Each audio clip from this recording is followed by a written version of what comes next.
iHerb, we make and sell the best health and wellness products on the market because at iHerb, we make and sell the best health and wellness.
All right. Hello, everybody. And welcome to Conversations with Curtis, the definitive guide to classic adventure games. Or at least that is our placeholder tagline for the time being. We used to be celebrating the 25th anniversary of Phantasmagoria 2, but that dog don't hunt no more because the anniversary is over. We spent all last year covering that game, talking to the creators and artists and actors and designers that made that game. It was super, super fun. For those of you joining us for the very first time because of the crossover and talking about Halo and my guest today, my name's Paul Stetler. I starred in a point-and-click adventure game that Sierra Online produced back in 1996 called Phantasmagoria 2. And last year we did a really deep dive oral history into that game. It was so much fun, and the fans have been so enthusiastic and positive that we decided to keep going this year. And so this is our first stream of 2022, and we are now going to start exploring different games and talking to the artists of other beloved games of the past. We're mostly going to be doing adventure games. That's where my audience is from. But today we're crossing over a little bit because I have a friendship with Jen Taylor, and she's been kind enough to join us. So anyways, going back to our tagline, let's see here. Get rid of that one and go back to the new one. No, that's the old one. So, definitive guide to classic adventure games. We need a new tagline because we're not just celebrating Phantas 2 anymore. And I like this. Daniel Albu, my partner in crime, came up with this. It's kind of cheeky because we're certainly not definitive about anything. But I don't know if guide works. Guide to me seems like it's a magazine or something. So I would love some feedback on what our new title is. Definitive, because we're mostly a live stream. We're an interview series. We talk to artists. We create oral history. So if you have some ideas, throw them in the chat. It would be really fun to hear your thoughts. I will look through them in the future. If we end up using someone's suggestion, I will give you a shout out. I will send you your very own Conversations with Curtis sticker. Or if you live in the U.S., I can send you a lapel pin, because anybody who lives outside of the U.S., for whatever reason, it is impossible to send these without an incredible amount of bureaucracy, because I guess it's got a pin in it or something. So yeah, I'd love your thoughts, because I don't think we're quite right with this particular tagline. All right. My guest today is Jen Taylor, who is a very iconic voice for many video games, especially the voice of Cortana in the Halo series. Jen and I go way back. We're friends. We've worked together for years. We ran a theater company together back in the early 2000s, or I guess 2008 through 2000 whatever. And she has been kind enough to give me some time today to do this interview. Jen and I are actually rehearsing in a play right now. We're in a play in Seattle at ACT Theater. Theater is slowly starting to make its way back, and we were cast in this really cool production, and we're in rehearsals for it right now. So it made sense that since I had her, I was seeing her every day, that I would see if she could join us. Let me just, a couple things. Yeah, let me just I guess I can tell you what the play is. Oh, no, that's my notes. So this is the play that we're in. It's called Hotter Than Egypt by a playwright called Yusuf El Gundi. It's a brand new play. We're doing it at ACT Theater. We'll be in Seattle through almost most of February, and then we'll be going down to Marin Theater in San Francisco in April. So if you are in either of those two cities during that time, please come join us. But for those of you living in different parts of the world, we are going to be doing a recorded, we're going to record one of our live performances. They're going to have a really cool 3-camera setup, and then they will make that performance available to watch digitally. So when those tickets become available, I will let you know, and you can watch Jen and I acting in a play together. So that should be kind of fun. Let's see.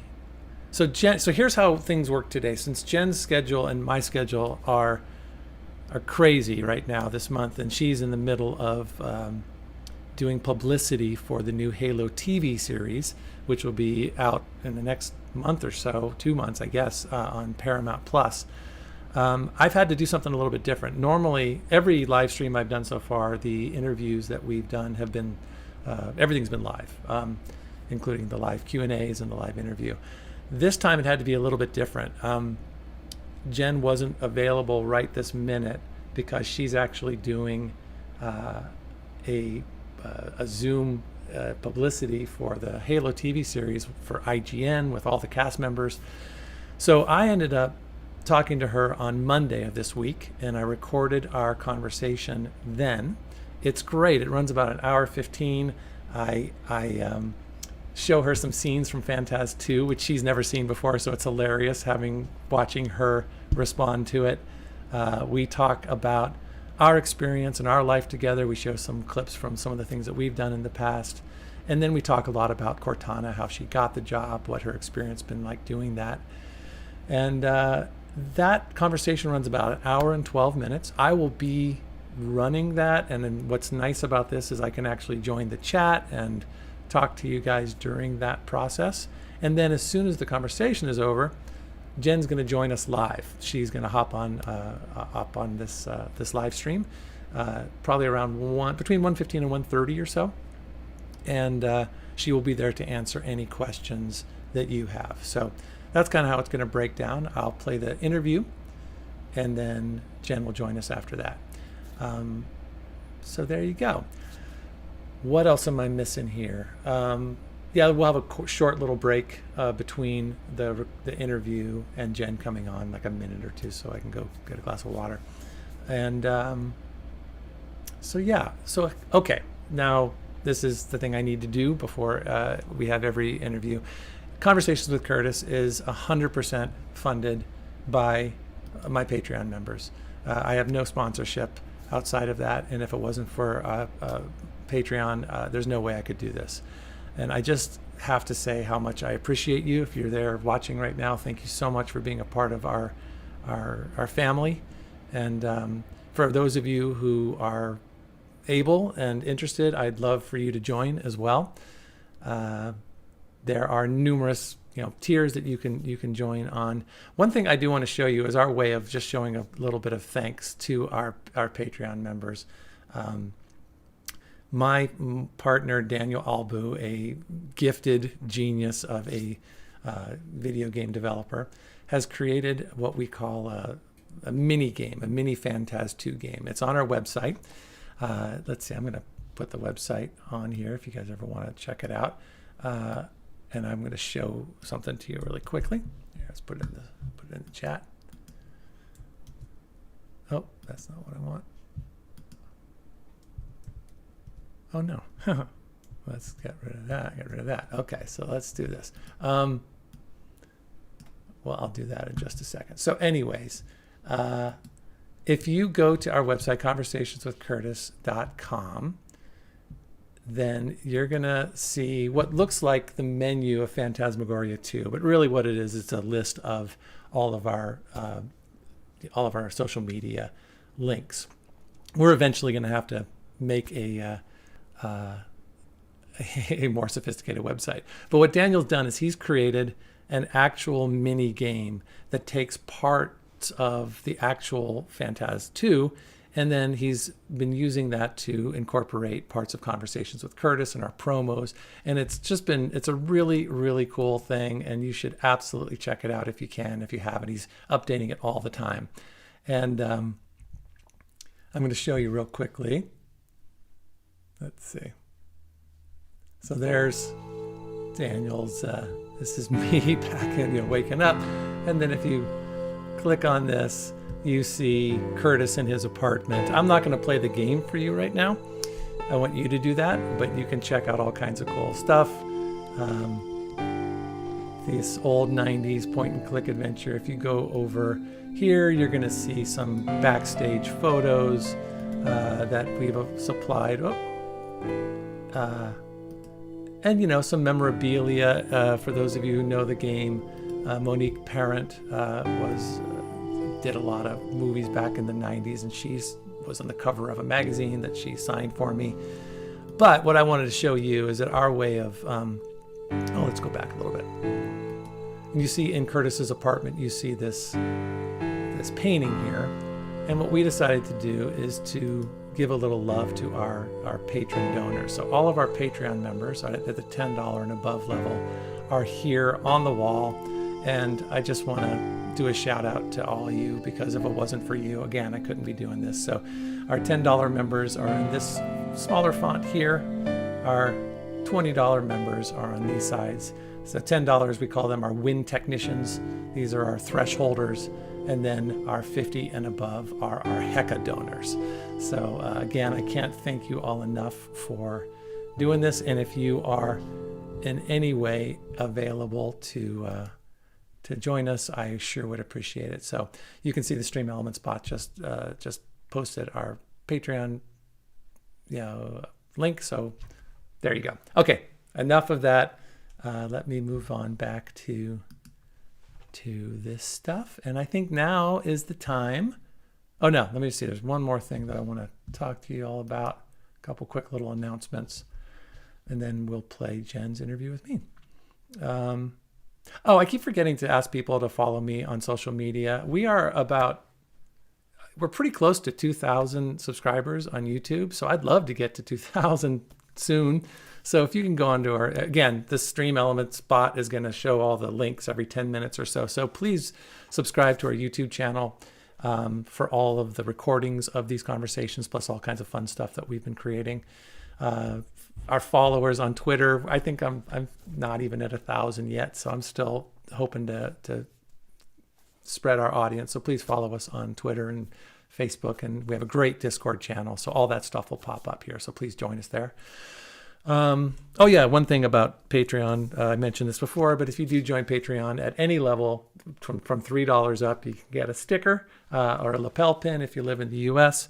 For those folks who are joined at the $20 or above level, I can send you a photograph, a signed photo, either my headshot from the 1990s, sexy, or a backstage photo with the Zombie Boys, or the cover art of a Pet Puzzle of Flesh. So those are all available as well.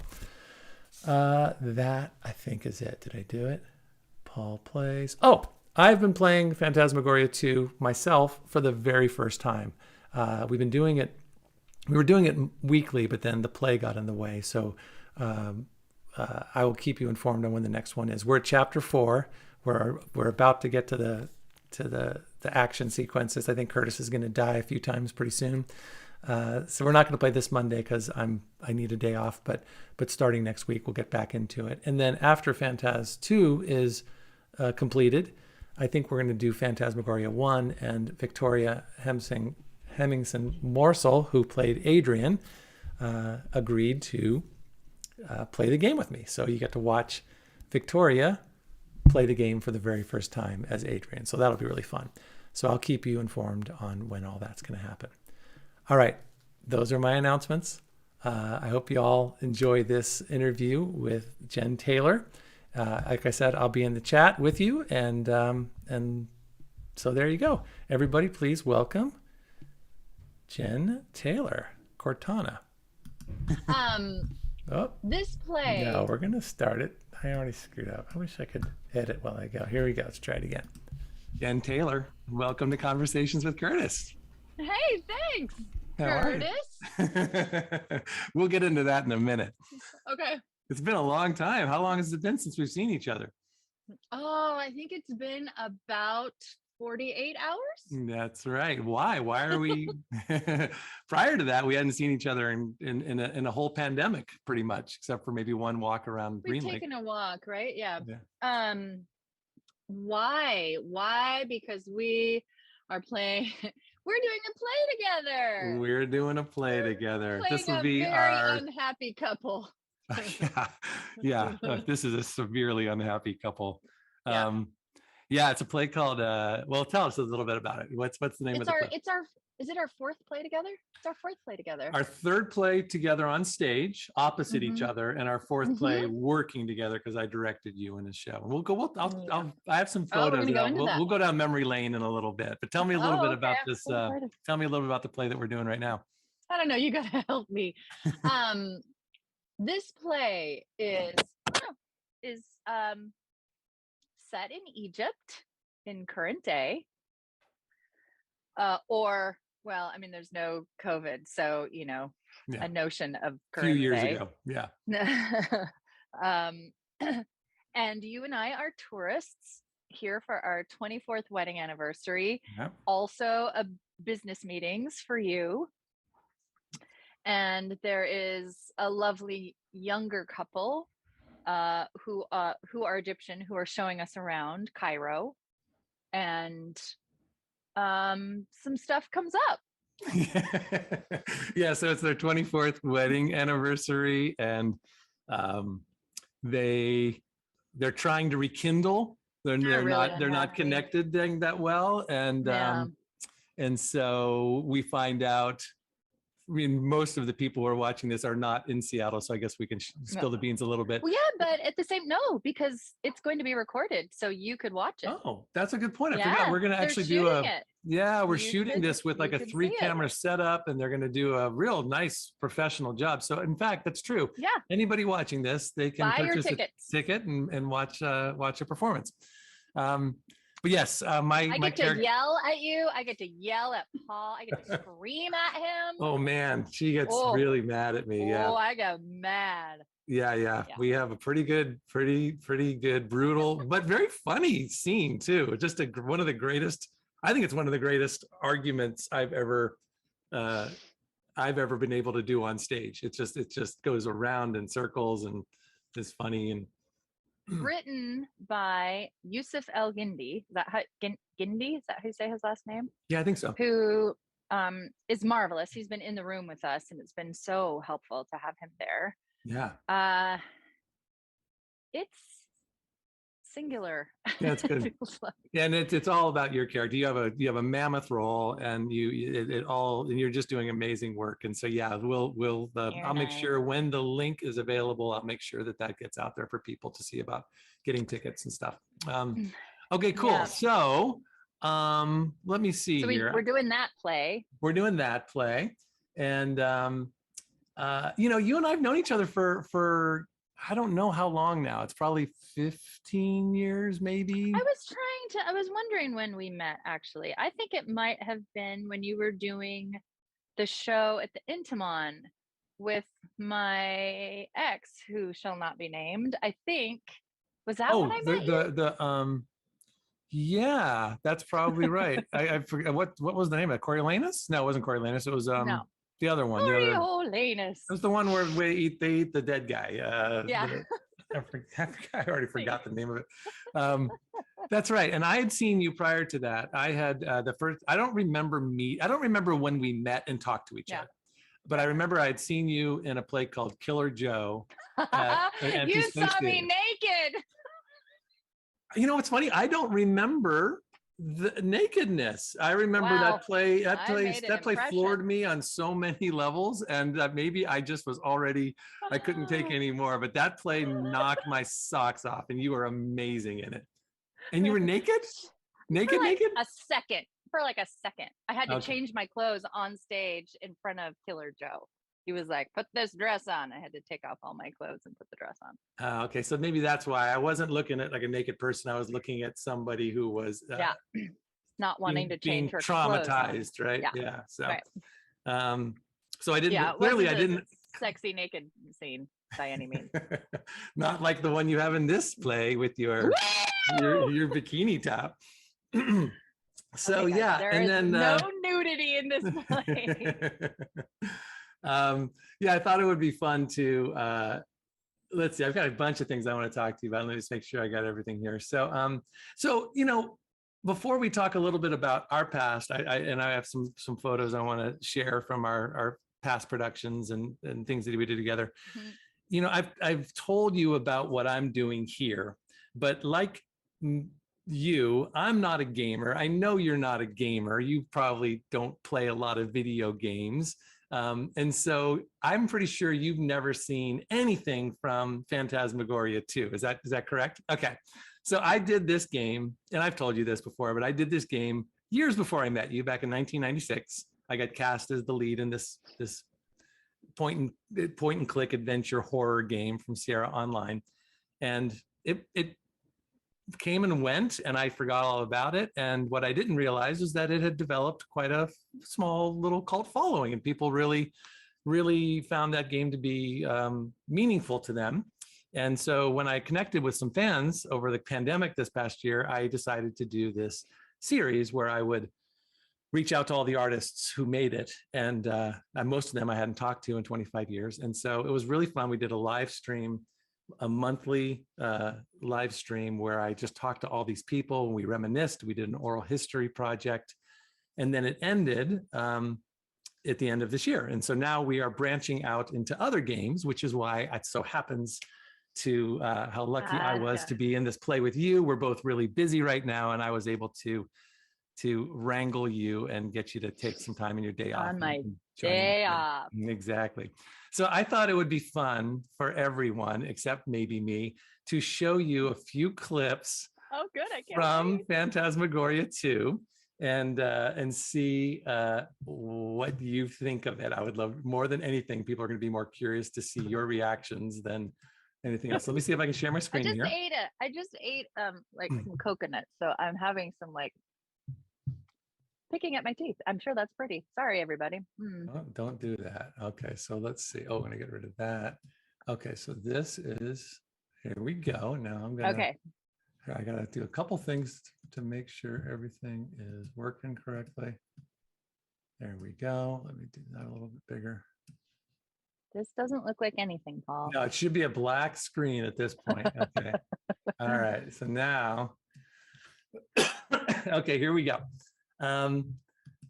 So you'll see me in my, here, let's just, so when the game starts, you find out that I am a year before the game begins, my character has been in a mental institution. So you know he's got some problems, but then it's this, he's been out for a year and he started waking up in the morning and he's getting ready to go to work. So you see him, there he is right there. That's me. And so you can see like the little cursor. Oh, let's go back here. Where did you shoot that? We shot it in Bellevue. They had a whole sound stage. So they built sets and everything. So none of this was green screen, which the previous game was all green screen. And they decided they wanted to make more of a movie-like experience. More authentic feeling, yeah. So you're the player. So you're me. And you can just, you can see that, like, you know, the cursor's here and you can decide where you want to go. And so if you are you want to click on the white spots, and the white spots tell you where you're going.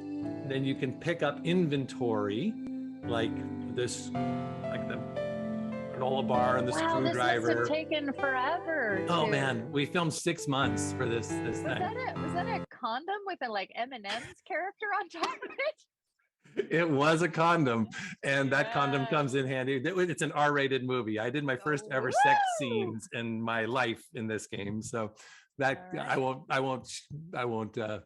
Now that I know that I saw you naked, I guess I probably could have. I could have. That you don't remember. I know, but it wasn't. It wasn't sexy. It wasn't sexy naked. So, anyways, you can go out. You can explore my apartment, and then you can go out the door. And of course, it takes a while to get out the door because there are puzzles. And then there's like the map. Did this just take forever to shoot? Oh. Yeah. So then there's the map. And so you can go to either the restaurant or Wintech, which is where he works. He works for this pharmaceutical company. It's all Seattle. You're right. Good job. Great. You're doing great. Yeah. It was all filmed in and took place in Seattle. So you take us to Wintech, which is our office. Ta-da. And then, you know, there's like the your office. Basement. Right. Wow. But this is the basement. This is exactly it. Yeah, this is my green screen. So when you're here, you can explore the cubicles, and you know you can click. And basically, we did these things called fidgeters. So like I would have to stand in all of the locations and sort of just move ever so slightly, because when the player walks away from the computer, I would just stand there and kind of wait around until they got me to do something. Breathe and be a human. Exactly. Yeah. And okay. So you can see, you get to click on other cubicles, see some of the different characters, and you interact with them. That's Rachna Sigrunardóttir. I don't know if you ever met her. And she plays a character, and you get to know the relationships between Curtis and his coworkers. There's Bob. And then things start to go weird, and you start to realize that here's a Bob is an alien. Moment of weirdness. Oh, somebody just hit him. What the hell? That's right. He just gets hit out of nowhere. What? And then what? And then he doesn't know what's going on. And then people start to get murdered, and you don't know if he's the killer. He doesn't know if he's the killer. And then you find out that back in the day, his dad, Jonas Craig, who's played by Todd Lisea, who was Rachna's husband at the time. Todd Lisea. So in the flashbacks, we find out that Curtis, the same age? He was the same, but he was my dad when I was a kid. So I was only I was like a 4-year-old. So in the flashback scenes, we find out that Curtis, that the evil corporation that we work for found this Dimension X, and they can go down and they can they feed human bodies to the Dimension X, and the evil boss threw Curtis, young Curtis, into Dimension X, and Dimension X ended up keeping young Curtis, cloning him, and spitting back out the clone. And so here's Curtis's memory. The clone. I'm the alien clone that we find out later. So here's a little flashback of him kind of remembering what's going on. Todd, look out, Todd! Oh my gosh, Todd, turn around! Oh no! About 12 jars of KY jelly in that poor kid.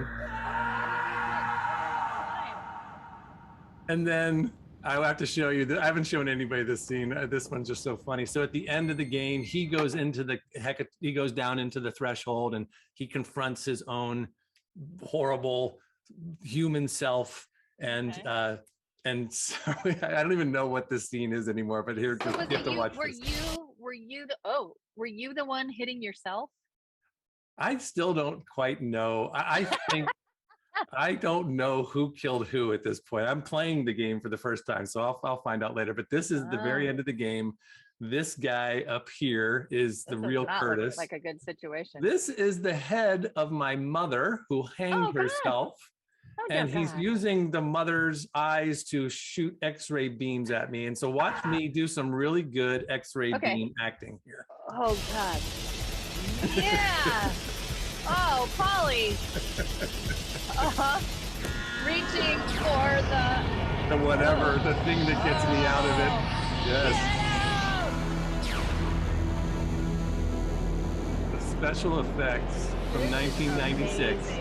Shut up. Like right there, I think right here is when Curtis is the most Cortana-like I can think of, right?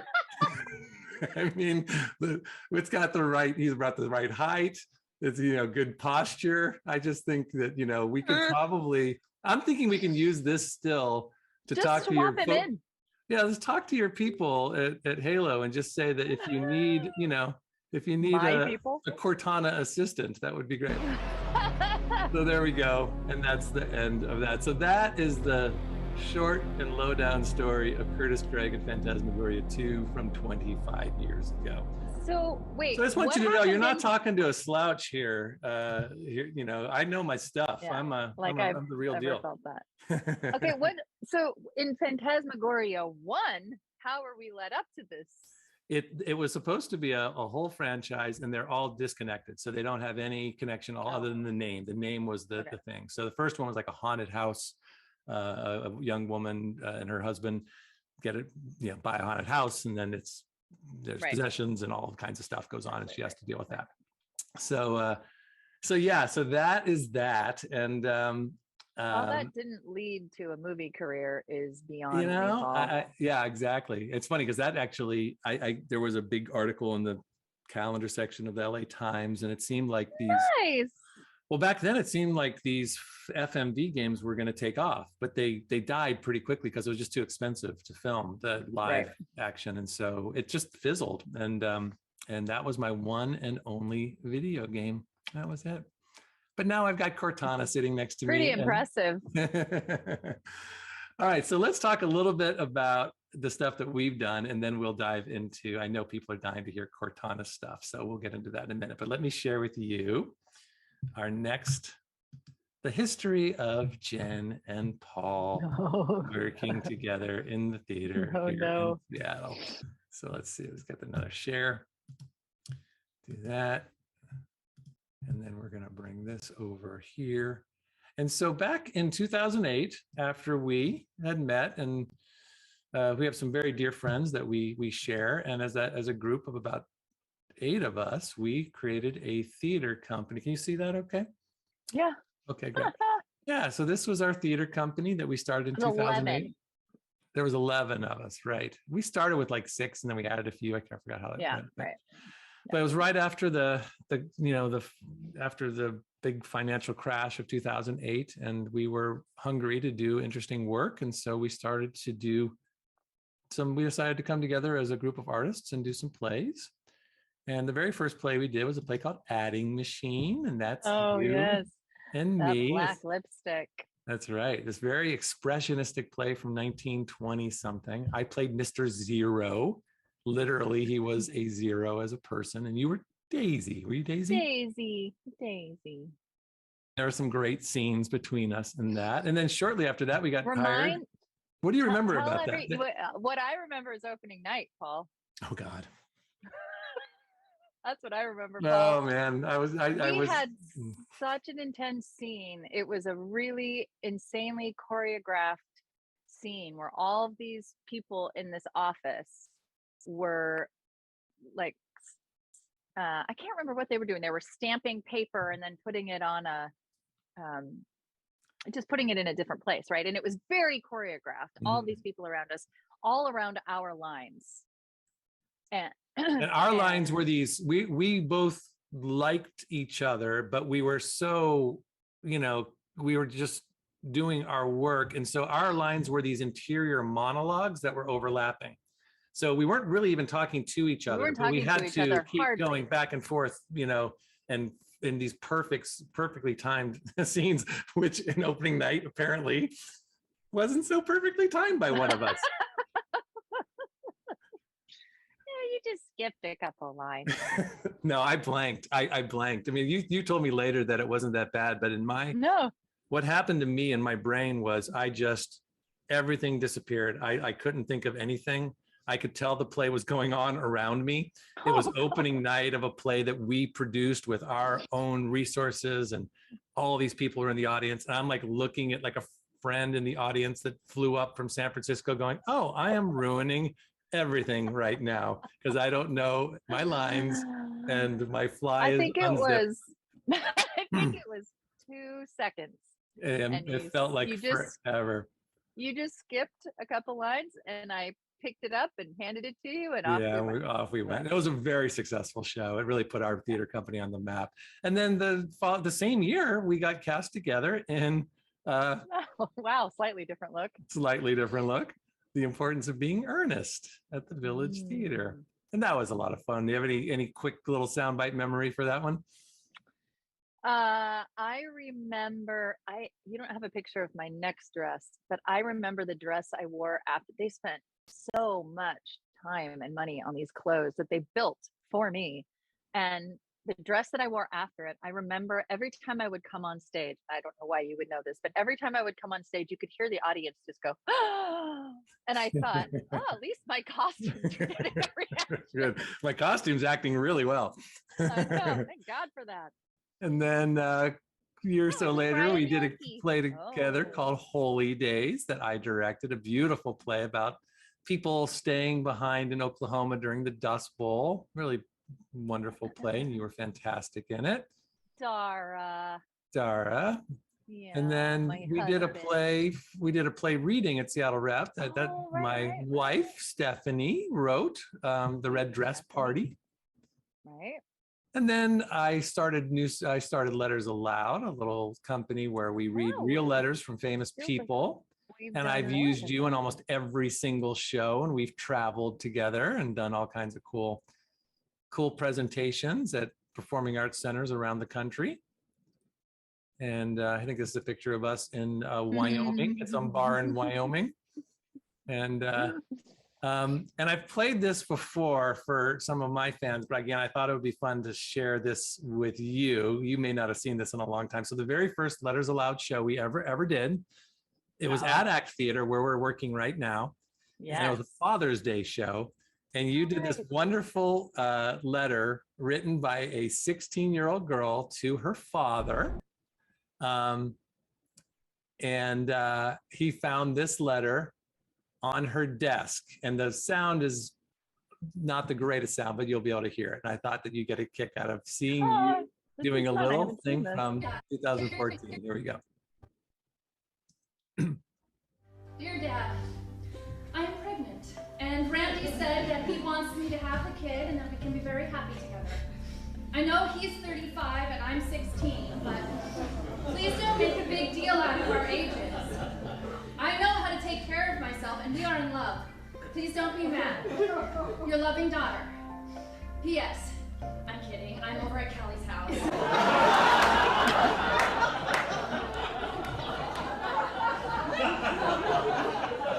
I just wanted to remind you that there are worse things in life than my report card. That is in my desk center drawer. Please sign it and call me when it is safe for me to come home. I can hear my mom laughing in the background. Oh, that's funny. Oh, that's great. Sweet. Yeah, you're such a great actress, Jen. It's so fun. Nice. So fun to work with you again and look at you. I mean, it's been fun looking at this other stuff. And for the first time in my life, I'm really diving into Cortana because I knew I was going to talk to you and people wanted to know about your work. So I'm seeing all this stuff. You're fantastic. And I know that it's a first-person shooter game, and our audience, I'm sure there's a big crossover, but for the most part, we're like point and click adventure stuff. But it really is a very detailed, amazing story within this. And I don't think that's the case with a lot of these games that also do the shoot 'em up stuff. You just got that's fascinating for me to watch. So I want to just ask you some questions. And I know you've answered these before, but I don't know the answer. So pretend like you're talking to. Okay. Yeah. So first of all, when did the voiceover work? When did you start doing voiceovers? Was that just another thing you were doing to try to get acting work? Or how did that come together? After I graduated from college, I came home, and my best friend, I didn't know what to do. And I was working at the Village Theater. I was working in their box office, and I was living with my parents. And my best friend said, I think you'd be really good at voiceover. And I said, what does that mean, really? And she said, like The Simpsons. And I went, well, sure, of course. Yeah, everybody wants to be in a cartoon, right? She said, no, but anytime you hear a voice on the radio, on TV, there you go, it's voiceover. Oh, and this was back in the 90s, right? So I took a couple classes, and the same friend was it Veronica and Steve? Did you do Veronica? Yeah. I took classes from Veronica and Steve. And the same friend who had helped me before said, I'm working at this children's radio station, and they need in-house talent. Oh, right. Kidstar was the name of it. And they need in-house talent. It's just people who you come down, you record a whole bunch of commercials, and then they use them solely on their radio station. And I think they paid me $25 per spot, something like that. So I went down and I auditioned, and they brought me in and said, I had an in, right? My friend was the in. And so they started using me. And then about 2 months into that, they asked me if I wanted to be a radio DJ. So I did that for a few months, and then they were bought out by Disney. And then I thought, so my job was gone. So I thought, was this the DJ? I remember you were a DJ. This wasn't for 107.7. Was that later? No, I did that later. That was Okay, afterwards. okay. I was a And how DJ at the end. what was it like being a DJ? For Kidstar? Oh yeah, fun. For Kidstar, it was really fun. Everything was pre-recorded because it was national, it was syndicated. Okay. So as long as I was recording it before it was airing, I could go at any time, right? I could go in and record at any time. So it was fun, and I was doing a lot of games for kids and stuff. I was mostly just a sub, and I did some weekend things. Mm-hmm. And then that ended, and I thought, okay, what do I do now? Meanwhile, I'm still trying to do theater. I'm slowly making my way into the Seattle theater scene. And I thought, is this something can I do this? Should I do this? So I put together a reel, sent it out, got an agent. And then I sent out a reel of my radio stuff, and I actually got hired by I got hired by a country station, and yeah. And I remember saying I don't know country music at all. Mm-hmm. And I said some really famous person's name wrong, and people were so nice to me about it. I remember somebody calling me like, that's not how you say her name. So anyway, I got a job after that, I started working at a independent rock station. 107.7 The End. I remember listening to that all the time when I first moved here. Yeah. MTV, The Real World shot there when the first time they were in Seattle. They shot at the radio station. The kids, they all worked at the radio station with us. Oh wow! Worked at the radio station with us. Right. Yeah. And then what? So what was the progression? And this was like the late '90s, right? So yeah. So what was the progression that tell us the Cortana audition experience? How did that come about? Well, I did a few video games. Like I started doing Mario Brothers. I got hired to do Mario Brothers. I think I started that in the late '90s, and that was I've got some people with some questions for you about that. About Mario Brothers. Yeah. And that was, I believe, that my audition. I mean, I don't know why they cast me, but my audition, when I went in for my audition, they asked me to mimic the people who had done it before me, and I did, and I was cast. So I'm assuming this is for the Mario Brothers. Yeah, well, that's great. I want to ask a question then, because there's a guy, hippie Jake from Twitter wrote, Princess Peach and Toad were established, as you were just saying, albeit slightly flat characters before you took over the roles.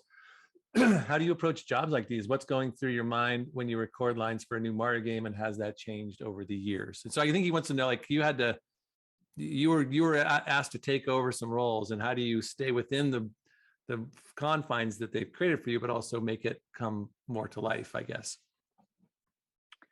Well, you want to give them the generic sound that they're asking for, but that's pretty easy to stay within that and still give it life, right? I mean, they're asking for a certain sound, and at a certain point, it becomes your own, and you forget that it was somebody else. You're right. At a certain point, you have to, or Totally. And for those characters, most of what I did for those characters was like, well.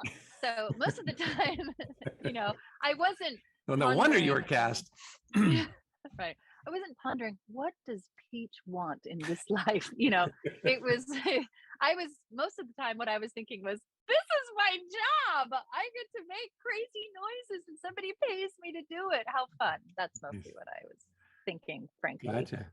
Just before we leave Mario, he says, we know Charles Martinet's voice will be somewhere in the Mario movie, but what about Jen's? Come on, break some NDAs. Are you going to be in the new Mario movie? No, I have nothing to do with that. I'm not doing those anymore. Okay.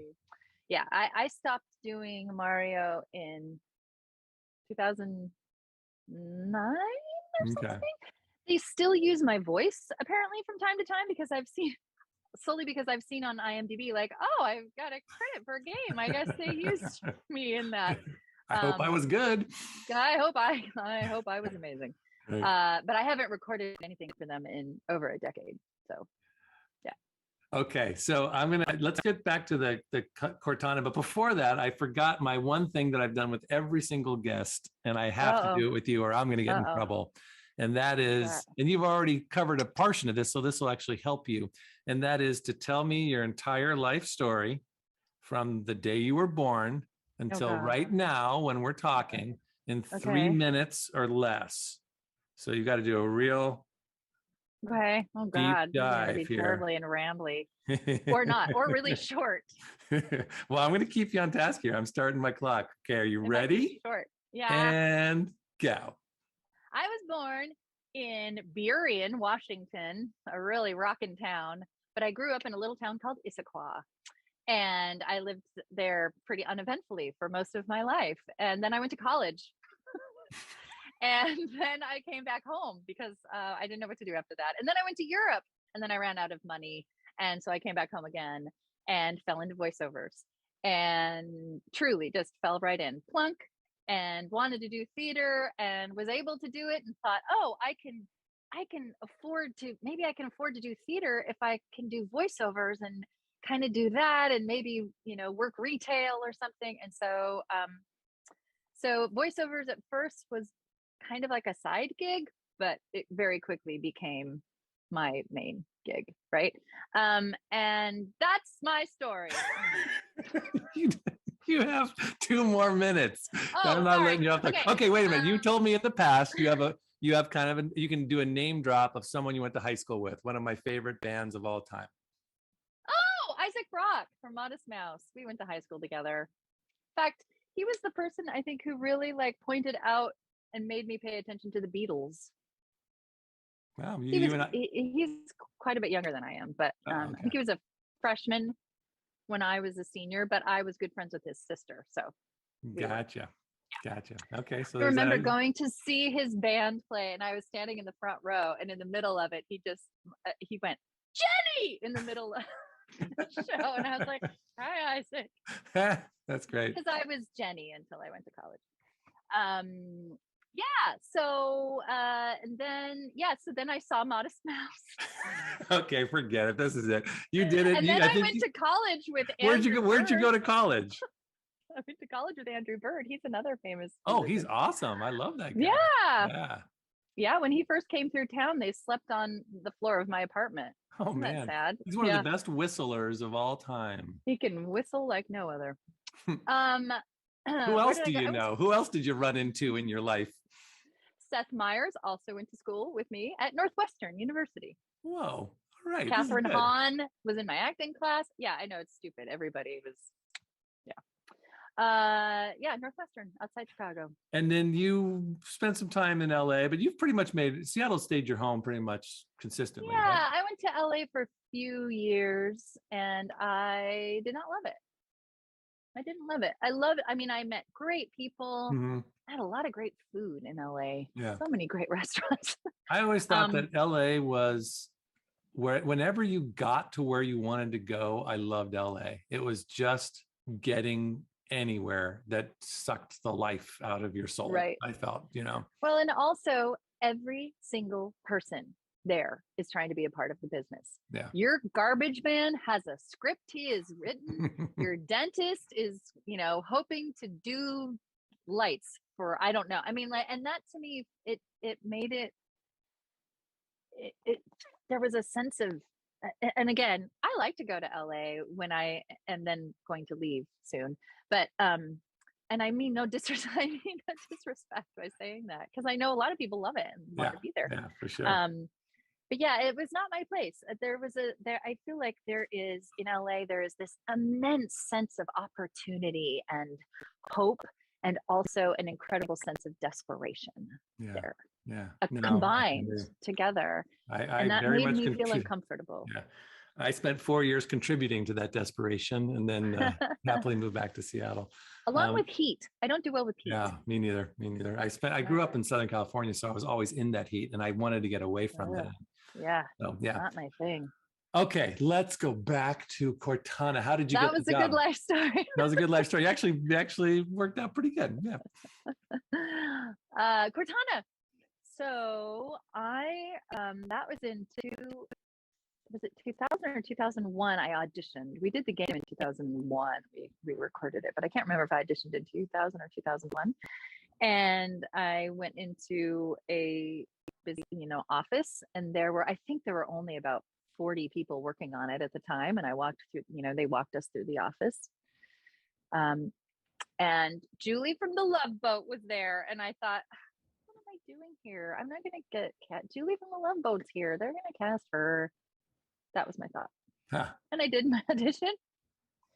And was it just, did you feel like it, I mean, I imagine at that point you were going on a lot of auditions, and you were, I imagine a lot of those were for video games and tons of corporate videos and all those things. That's what I always got, the corporate Microsoft stuff. And was it just a gig at the time? Did you feel like it had anything, was it just, didn't really think much about it? Yeah. I'd done a lot of video games. The thing that felt different about it was the passion for the storytelling felt slightly different, and the story felt much more evolved to me. But outside of that, I didn't know anything about video games, and I didn't know it. And frankly, I had no idea that it was a success at all until they called me and said, hey, we're going to do Halo 2. And I thought, oh, okay, I guess they liked Halo. I guess the first one did all right. Yeah. So we're going to do another one. Great. Okay. That's great. Oh, great. Yeah, that was the one where I was like his assistant or something. Did you like, have that was how it was your part in the first one? Did it grow over time in terms of like how much time you were in each game? Were you in less the first one, or was it pretty consistent throughout? No, it felt consistent to me. Yeah. At the end of Halo 2, or partway through Halo 2, we got separated.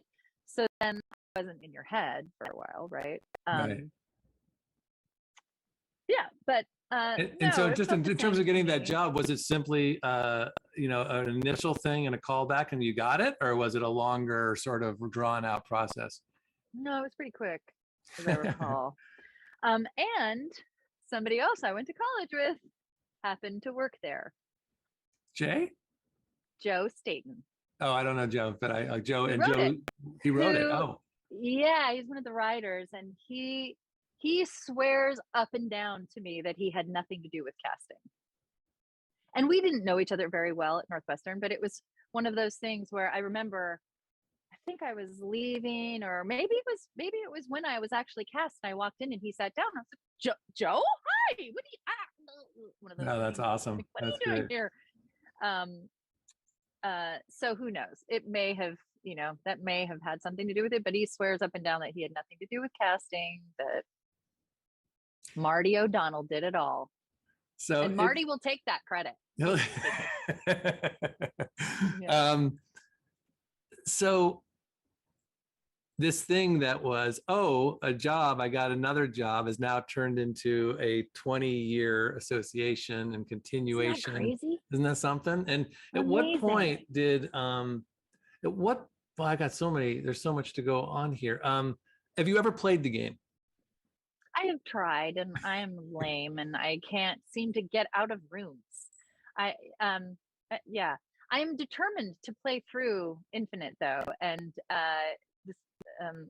a woman who's involved, Kiki Wolfkill, in the game, has said she'll teach me how to play.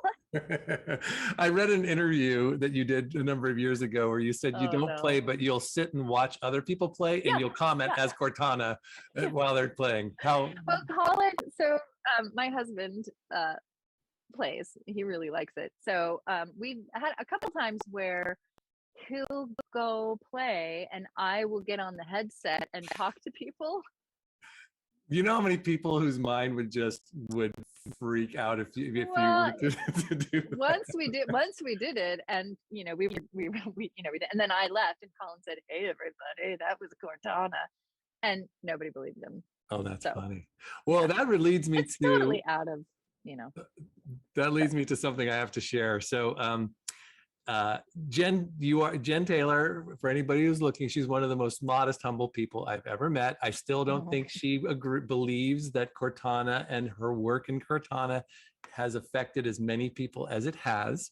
And so whenever you underplay it as you do, because you don't think in those terms. But I have witnessed firsthand how when people find out you are Cortana, they lose their minds. And so I want to share a moment from rehearsal the other day. Well, this was because you didn't film him when he found out I was. No. So we're doing a play, as we've talked about, and an actor from out of town, young actor named Ahmad, was there, and you made some reference to something, and I said, he responded. Oh, I made said, a reference to the TV show. Right, which we'll talk about in a little bit. Yeah. I want to hear more about that soon. But and he goes, "What TV show?" I said, this for Halo, she's Cortana. And he goes, "What?" I go, "Yeah, Jen is Cortana." And then you looked at him, and he was just like, he couldn't believe it, and he started to actually, the game. Yeah. And you saw him process it, and it was unbelievable. And then he was so delightful. He was, and you said the line to him. You said, "Ahmad, don't make a girl a promise if you know you can't keep it." And he just about fell on the floor. So you, being the amazing, wonderful person you are, reached out to someone else who is very much involved who is a dear friend of mine. And you got this person he's a little involved in this. A little involved. So I'm going to share this moment that you created for our castmate here. So let's see if we can do this. It's right here. It's so funny that you. It's so funny. So here we go. Ready? Ahmad, listen up. This is Steve Downs, the voice of Master Chief, Spartan 117. I've got solid intel that you're working with Cortana. So I'm expecting a lot from you. As you know, recently, I've had varying degrees of success in taking care of Cortana. So now, that duty falls to you, Ahmad, to finish the fight. Yes! Good luck in the play. And wake me when you need me. Chief, out. Oh my God. So that was super fun. That must be fun for you to have these moments. Cute. That was cute. Yeah. So how has it been? I mean, you've done so many, when did things start to go, you go, oh, this is a real deal. I know that you've done a number of conferences and Comic-Cons and traveling. And so when did that start to happen? And what's that experience been like? I did a few things. I feel like I did just a few things here and there. But it was after, it wasn't until Halo 3 for we had a party for Halo 3 where I met Bill Gates, and another name drop. Ding. Ding. Am I a name dropper? Is that for making today? It sound like I made you become one. I forced it. Okay, thank you.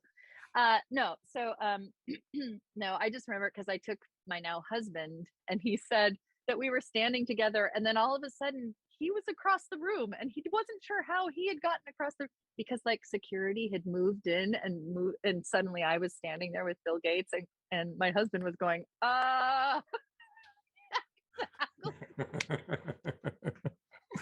Anyway, so at the party is where I really saw Cortana for the first time. At that, because they had a whole bunch of clips that they were showing, and oh wow, she's amazing. Wow. And that's more of the story than I had ever seen. Well, I was going to ask you, do you ever, when you're doing the voiceovers, are you just doing the voice, or are they showing you, are they showing you, are they the game well clip? It's changed now. Oh yeah, okay. It's changed now because now we're doing performance capture, so it's a different beast. In the beginning, when we were just doing voiceovers, I saw notions of what they were going to do. They were basing her on Nefertiti. The pictures that they showed me were pictures sort of Nefertiti, saying she's the girl, the awesome girl next door. There's no sexual tension. It's not like that. You are also not, we don't want you to be like, we don't want you to sound too sharp or I hate using this word, but naggy. Like that's, we want you to be them. So, yeah. So, you're brave, you're not afraid of what's going on, you're a computer, so, blah, blah, blah. Anyway, and then in Halo 2, I had a better idea of what she looked like because I'd seen more pictures. And I had tried to play the game, but I never got to the Cortana part, so I never saw her because I didn't get that far. You get killed too many times. Which, if you ever play the game, you'll realize how pathetic that is. Because I'd probably be just as bad. I'm sure I would. No, oh wait, no, I lie. I did see her because the first thing they have a clip of her saying, "Oh well, we ripped a hole in subspace" or something. I can't remember what my line is. And then I couldn't get out of the room that you initially started. Anyway, blah blah blah. So now we do performance capture. So I don't get to see the characters until they're in the game, but so when you say performance capture, you're talking about motion capture, so everything you're doing now is you're actually acting this all out. And let me see if I can do this. I found a really cool. But you were asking me when I knew it was something. Yeah. When did it start to? So Halo after Halo 3, I think we had released it. No, we hadn't released it yet. It hadn't been released yet. They sent me on a tour around the world to different places around the world to quote the biggest fans. So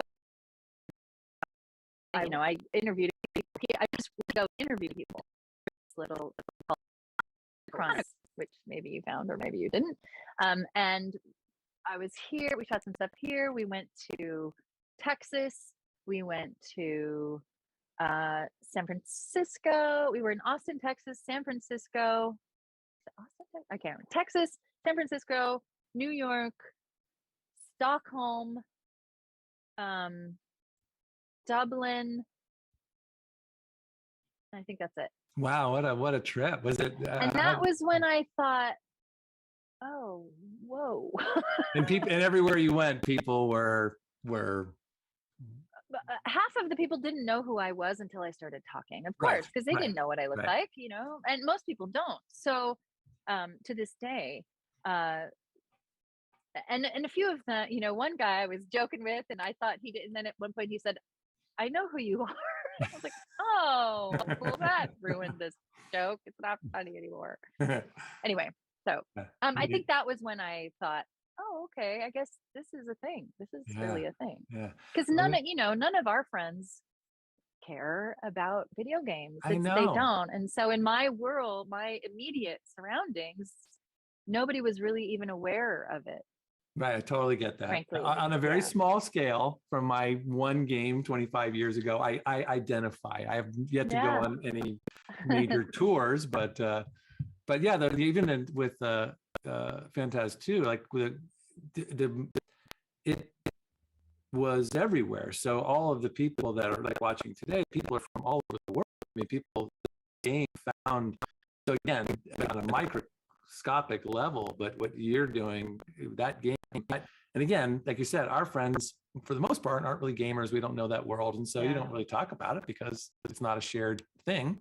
Right. But yeah, you have made huge impact on a lot of people. I found a couple kind of little photos here from maybe I'll just have you comment on. Let me do this real quick. Here we go, and I'll bring it right here. So this is a photo of you in the recording booth. Where was this? And what game do you remember this was this on? I believe was Halo 3. Okay. And I think that this was actually, I think that I wasn't actually recording. They wanted to get a shot of me in the booth. So I don't think I was actually this is a totally staged. This is a totally staged picture. Yeah, as I recall. Yeah. And this is Bungie. This is Bungie back in their old building. So yeah, I think it was Halo 3. Yeah. And hey everybody. So yeah, I'm hearing that there's some issues with the the playback of the video, I think my computer might be taking on too much stuff. So maybe I've just tried to turn everything off that I don't need. And I'm hoping that maybe that's, I just paused it for a second. It will reboot and go back. So I'm just keeping my fingers crossed, and I'm going to go ahead and play the rest of this, and then hopefully it'll it'll get better, and then we'll have Jen join us live in about 20 minutes. So hang in there. Stupid OBS. I love you and I hate you. Okay, let's see if we can get back to this and see if it works. Okay. I'm going to go back a teeny bit. And so when you do, around that.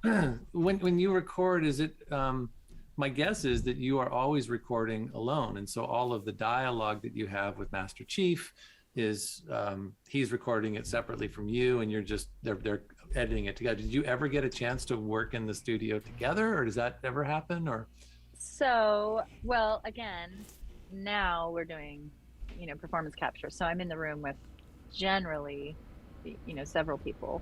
mm-hmm.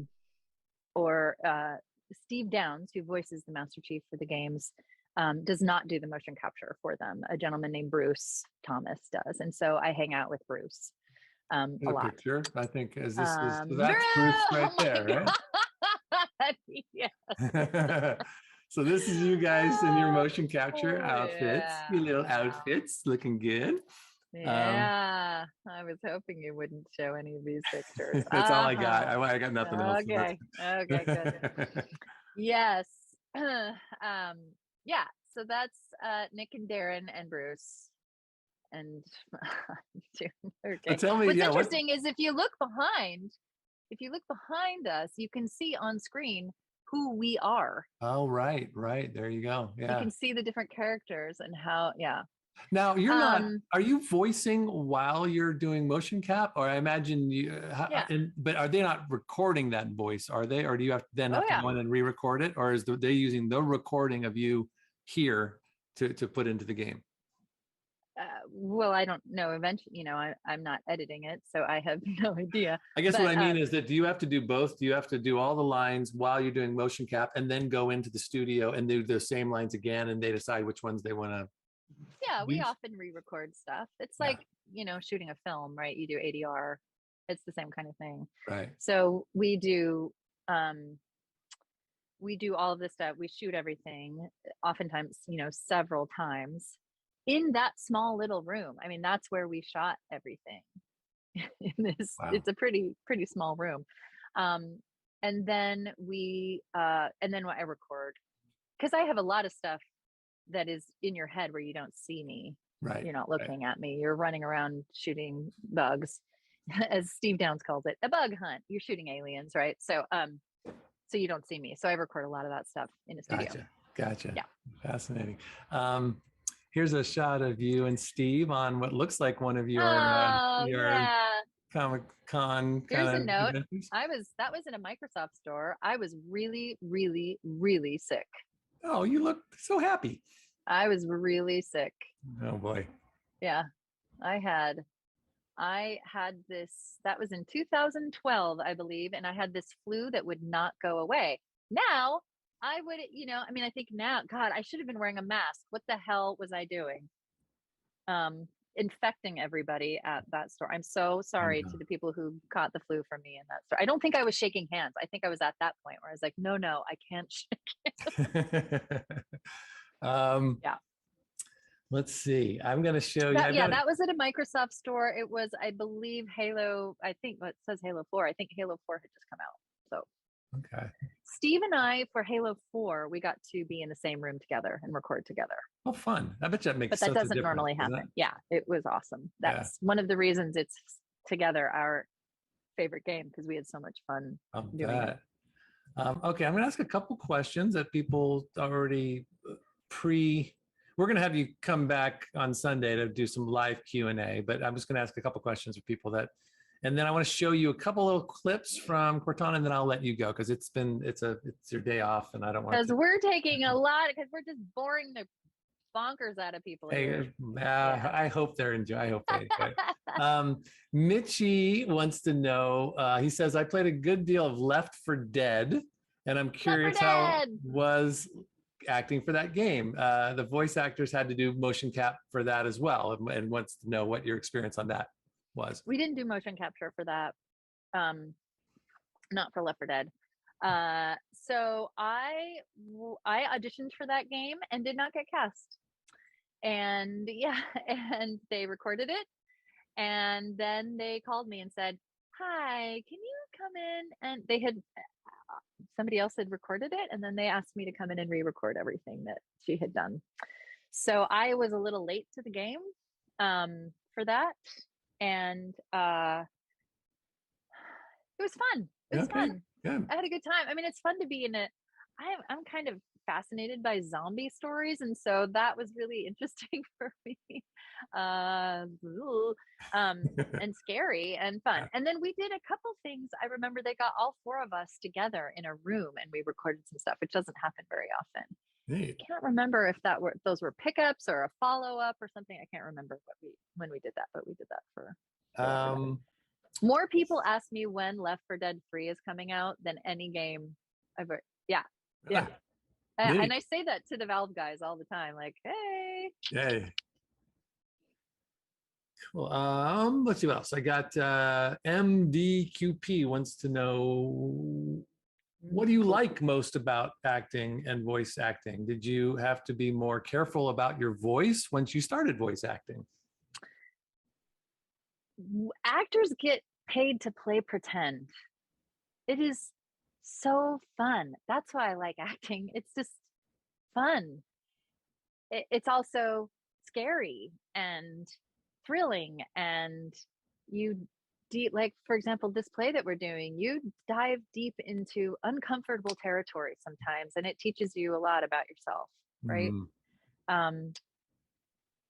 And it's I don't know, I don't want to be too lofty when I talk about it, but it just feels like we're allowing people to sometimes stories can allow people to see their own humanity in a way that they might not have. Yeah, absolutely. And yes, I do. I'm always nervous about, when people get colds, they're like, oh, bummer, I have a cold. For me, I'm like, I got a cold. So yes, I do my very best not to get sick and to take care of myself, and all those things. So, and Robbie wants to know, given what the 30 seconds of footage I've shown you of Phantasmagoria 2, what role you think would be best fit? What do you say? What role that you've done do you think would fit best in the world of Phantasmagoria 2? And in what world of the roles you've done would Curtis Craig fit best? How he wants us to get together. How do we get together? I thought, who was I going to play? Because you know who I'm playing in Phantasmagoria 2 is that little slimy kid. That's who I would be, slime kid. You'd be little Curtis. You'd be little me. Yeah, I'd be little slimy Curtis. What? That's a tough one. Dota 2. Okay, I don't know. Yeah. All right. Okay. Listen, we're gonna. I want to do a couple things before I let you go. I put together. I found a bunch of stuff online, and I'm going to share with you. Number of people created Cortana's best lines, and I found some interesting scenes that I found very interesting. So we're going to just show you a few of those, and just feel free to comment as we go through. And then I want to talk a little bit about this television show you might be. Oh yeah. Wow. And then we'll let you go. All right, so here we go. Back to the screen share. Okay, get back to bye Steve. All right, so here we go. So these are some of Cortana's. This first one made me laugh. You look nice. Thank you. That's great. By the way, when I see you right here, and I know that this must be the more recent ones because it's so realistic looking. Do they, because it's motion cap, it does feel like it's looking more and more like you and your gestures and who you are, than I didn't do motion capture for this. Oh, you didn't? Well, it seems, nope. Oh, interesting. Okay. This is a reworking. They redid the Master Chief collection, I believe, and so no, I didn't do motion capture. Okay. I'm just pulling random, and I don't know where any of And this is. that's David Scully in the back That's David playing Scully. Sergeant Johnson. He played Sergeant Johnson. Yeah. Oh my Who gosh. is, in my opinion, the best actor in the land. And he stopped acting a while ago, right? He can do anything, man. Any voice, yeah. That guy. Yep. That guy always made me laugh. Oh, if you stay in touch with him, please say hi to him for me. I will. I do. Okay. Yeah. He He's a sublet buddy. my apartment at one point. And, No. story behind that. Not to his him, but anyways. Okay, let me show you some more. How dare you? Oh! Do what? I have the index. You can just float and sputter. Float and sputter. Float and sputter. I like this. Oh, I see. The coordinate data needs to be... Right. Sorry. That's classic Jen Taylor. Sorry. I leave home for a few days and look what happens. This won't take long. There. I'm afraid that's out of the question, really. Oh, hell. Could we possibly make any more noise? I guess so.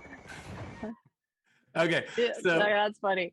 just you have such great, firstly, great time. But what a fun character to I mean, she's so snarky, Yeah. she's so fun, she's knows Yep. everything.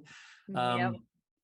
And then I don't know anything about these games, but I found this moment that I just found to be really wonderfully written and wonderfully performed. And it actually was, I think it's very touching. And I just would love to have you watch this with me and share what you remember of it. This is from Infinite. So this is, so anybody who hasn't played this game, you might want to turn it off This right is exactly, now. this is the end. This is major spoiler, Paul. Is it? Yeah. Okay, so what do I do? End Do of I the not? game. Do I not show I it? don't know.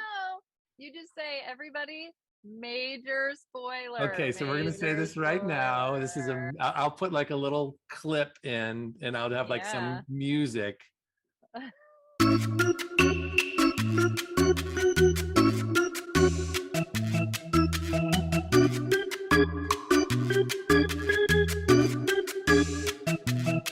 So again, I don't know what the hell I'm doing. I just found it. It looked really I cool. love it. So I I'm love going to it. share it. Anybody who hasn't played this, please turn your TV off, or your TV. Good God, what year am I in?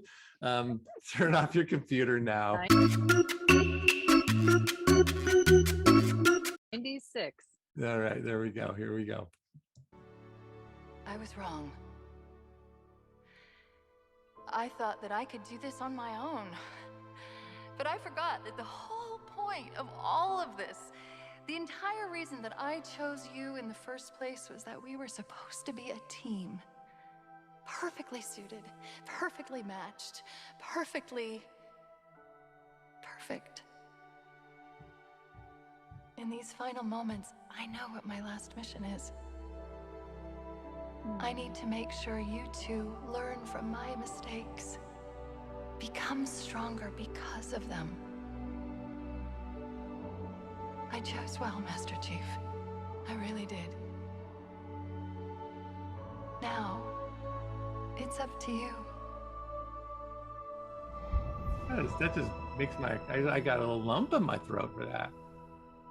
And then this part's Right. so great because it becomes funny again. I don't know what to say. Scratch that. We need to get out of here. Like now. Options? I'm thinking. Yes, I know. Think faster. Maybe there's a way to... Was that you? Would it help if I said yes? Probably. So I don't know. I hope I'm not ruining things, but it's so beautiful. I mean, it's just I can just Okay, you can come back, everybody. yeah, You come can back, everyone. now. Yeah, I just loved it. It's so filled with heart, and your work is amazing in it, and it's just you can see this connection between the past and the present and what's happening. And again, I don't know anything about this game, but there's something really wonderful about that. And then I love how the new Cortana goes right into the same, like, oh, scratch that, got to do this, got to do that. And there's these wonderful, moments to it. She's the weapon. Oh, okay. Her See, name is the Weapon. She's the Weapon. Okay. All right. Good God. You're talking to like I had an a idiot. lot of fun playing the Weapon. She's just so charming. It is interesting. I have to say, there are moments when I look at you. You were saying, do they take, it's motion capture, but there are moments when I watch the Weapon that I think, that looks like me. Oh, no, it does. Oh, no. That kind of looks like. Well, maybe it's because we know your voice, and maybe we just sort of project Maybe. that, but it does feel like they're using, how can they not? Well, they're using after my all. facial expressions for sure. Yeah. Right. So. All right, last few, and then I'm going to let you go. These are, it seems to me that, again, being the novice that I am, it does seem to me that there is an iconic line that you have said numerous times in games, and I found 2 or 3 of them, and so I thought it'd be fun to see the many don't promise a girl moments. The first one. Oh, wow. I'll always be there when you need Don't me. make a girl a promise if you know you can't keep it. That's not me. That's not you? No, that's that's not me. No. Really? Not me. That's not me. I'll always be there when you need me. That's Steve? And that's not Steve. Oh my God. Well, Yeah. what the heck? Okay, I'm going to get rid of you guys. You're out. All right. That's funny. That looks like Earth. animation. What's that? That looks like animation. Yeah. I mean, that doesn't look like the game. Huh. Good luck. After I'm through with truth, Don't make a girl a promise if you know you can't keep it. Oh yeah, that's the real one right there. Yeah. Don't make a girl a promise you can't keep. you know Halo me 4, Halo 3. when I make a promise. You keep it. You keep it. I do know how to pick 'em. All right, good. So those Cortana are bloopers. I've got some Cortana bloopers coming. No. So someone posted this. You want to just hear a few of your? I know that you're usually perfect, but occasionally you might make a blooper or two. So someone I'm leaked sure this. this is the one of me laughing, right? Well, I don't know, but it's just, it's Jen Taylor in the way that it's just, I love this person so much. And so we have to watch some of this. Okay, here we go. Oh, God. Negative. We have a wildcat destabilization. I like my word that I've created. The captain, his vitals are fading. Please, chief, hurry. Police chief, hurry. Sounded like Get the police chief, let's hurry. Antimatter charge. Okay, right. It must have been one of their boarding parties. I'd guess an antimatter charge. That sounded weird too. I'll do it. An antimatter charge. It must have been one of their boarding parties. I'd guess an antimatter charge. I'll do it again. An antimatter charge. An antimatter charge. Oh my God. It must have been one. Okay. It becomes gobbledygook after a while, right? Yeah. I'd guess an antimatter charge. Okay. Okay, Jen. Just dust and. Hey, there's that picture. Ash? A fake picture. What? Alert! Alpha and Charlie teams report heavy fighting on port decks 5 through 9. Foxtrot Baker team reports Covenant forces engaged on port deck 7. Security teams move to assist. That sounded like I was doing this at like 10 o'clock news, didn't it? By the way, fusion reactor number 1 destabilizing. Use explosives on the other 3 reactors. That should be enough to trigger a wildcat explosion of the engines. Joe threw wildcat in there, didn't he? We were the Wildcats, Northwestern Wildcats. Oh, there we go. It all comes back. Yeah. I see full circle. That's good. Yeah, Joe Staten. Well, so you wanted to talk about the TV show quickly before. Yes, thank you. Yeah. Yeah, and so tell me about that. What can we know? I know it's coming out on Showtime in the next few months. It's coming out on Paramount Plus. Okay. And I don't know. They had told us sometime in the first quarter of 2022. They hoped, but I don't know. I haven't heard anything about when it's coming out. Well, it was a big deal about you coming on board. Yeah, it wasn't. Can you tell us the experience of how you ended up getting cast? And is there anything? I mean, it was Did it happen right away? Was it a surprise for you? Yeah, it was a surprise. I got a call in or an email in August of 2020. Is that, I think that's Isn't that crazy? Yeah. What? 2020. Saying, hey, could you come audition for this? And I said, oh, okay, sure. So I did a Zoom audition. Yay! For some folks from Showtime who didn't know me, and had Thank never worked with me you. before. Had they played the game? Did they know did they recognize the fact that you owned this character for so long? I don't know. I mean, they think about it differently because they're creating it themselves in a different world, right? Okay. So, I'm assuming they'd play the game, but we didn't really talk about that. And so I auditioned, and at the end of my audition, there were 3 of them on the line, and 2 executive producers and 1 showrunner, and they were apparently texting each other. And at the end of my audition, one of the executive producers said, "Okay, well, I'm sold. See you in Budapest." And I just went, "What?" So, yeah. Wow. So, yeah. So it was a surprise. That's the kind of audition you dream of, right? That's the one that's so fantastic. So then I was in Budapest about a month later. Wow, a month later. And how shooting long did the it take show. to film? I know there was pandemic stuff and shutdowns and moving arounds, and we shot. I was there for about 3 months the first time. And then I came home for a couple months, and then I went back to Budapest for a month, and went home again, and then I went back for 2 weeks. So, so I mean, everybody else was there much longer than I had been. They had also been shooting for 6 months previous, or something like that before I got there. So they had shot a lot already. And so why don't you tell us something you can't tell us here, since I've already gotten us into trouble about playing the last part of the games. I can't. I'm going to break all kinds of rules today. I can't talk about the modality of it yet. So there's been one teaser that has been presented. There was a short little teaser, and then there was like a tiny little one just where you see his armor. Is that the one you're talking about? Yeah. And then then there's one where you see actually bits and pieces of it, which is pretty cool. Okay. Yeah. So what can't I tell you? What can you tell me that you can tell me? What can I tell you that I can? I don't know. I'm nervous about talking about it. No, don't worry about it. Trouble. Yeah, I'm too small. I'm in it.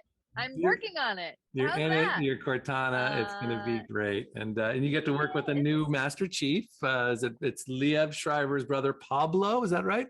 Are they Pablo Schreiber? Yep. And he's lovely and was very welcoming. And I haven't done a ton of TV, so I definitely had moments where I'd be like, "What do I do?" Right. And he was very helpful. Yeah. Okay. Well, Jen, I want to let you go. You've been thank you so much. We'll wrap this up, and then I'll see you again in a week, and we'll talk live and answer a few questions from the audience from the fans, and we'll go from there. So I'll see you at rehearsal tomorrow. Have a good rest of your day, and I'll talk to you soon. Bye. Bye. Okay, so that was. What's going on? I'm muted. All right, that's it. That was. I can't hear you. That was our interview with Jen Taylor. We are going to take just a minute or 2-minute break, and then the actual Jen Taylor is here live to answer any of your questions for maybe the next 30 minutes or so. So I hope you enjoyed that. It was super fun. I had a great time. It was super surreal and bizarre watching the interview I just did. And now just seeing Jen on the Zoom channel. This is cuckoo pants, but we'll be back in just a little bit, and I'll see you in a little bit. So please start writing your questions down now, and I will have these to ask Jen. All right, thanks all. See you in a bit.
Okay, I'm back, and Jen is here, but there she is. Okay, I'm going to bring her on right now, and we will have a little chat. I'm seeing a bunch of questions come in, so let's see. Are you here? There you are, Jen. How's it going? Hi. Hey. Great. Look at you. This was the most surreal moment. I'm still in the middle of a very surreal moment. Will you do me a favor? I didn't crop you very well. Can you just scoot over that way just a teeny bit? Perfect. Thank you so much. We talked to each other last week, and I just watched our entire interview with a whole bunch of people while you were doing another interview. How was that? You did great. Yeah, I was proud of you. You did great. How was your thing this morning? That was good. Yeah, you're doing some publicity stuff. Doing some publicity stuff for a TV show. For a TV show. Well, Jen, I've got a whole bunch of questions for you. I'm going to just dive right in. Scott Smith wants to know what your favorite type of tea. What your favorite type of tea is. My favorite type of tea is I have two favorite types of tea. I really like Sleepy Time vanilla if I'm about to go to bed. And then there's this local tea shop it's in Bellingham, Washington. And that, I can't remember the name of it. I have the box. I could go grab it. That makes this amazing chocolate mint tea. It's the greatest thing ever. There we go. Okay. Two different kinds of tea that I like. All right, two different kinds of tea. Nobody asked. I love that. No, Scott. Nobody asked me. Way to go, Scott. That's a good one. Yeah, go, Scott. You're also a coffee drinker, if I recall. You like I like your coffee. Yeah. I like warm liquid.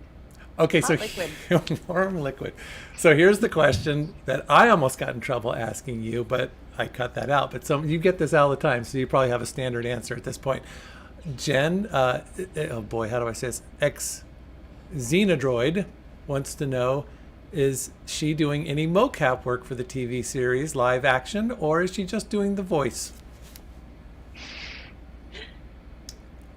You can't answer that question. Answer that yet. Okay. Give me like a month and I can answer that question. Fair enough. Right now, I am not supposed to answer that question. My cat says hello. Oh, little hello. One-eyed cat says hello. What's up, kitty? Oh, what's your kitty's name? Her name is Pirate. Where's her eyeball? Can you go get the eyeball and put it back in there? Pirate, that's awesome. What a perfect name. That's great. Tikan Jia says, hello from Canada, Jen. Hello, Canada.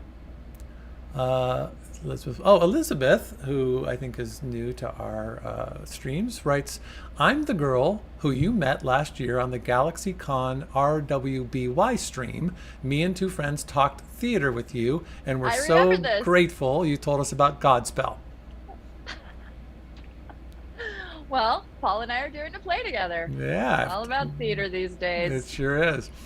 And she also, I guess her question is, do you have any tips for improv? You're a terrible improver. What are you talking about? Tips for It's true.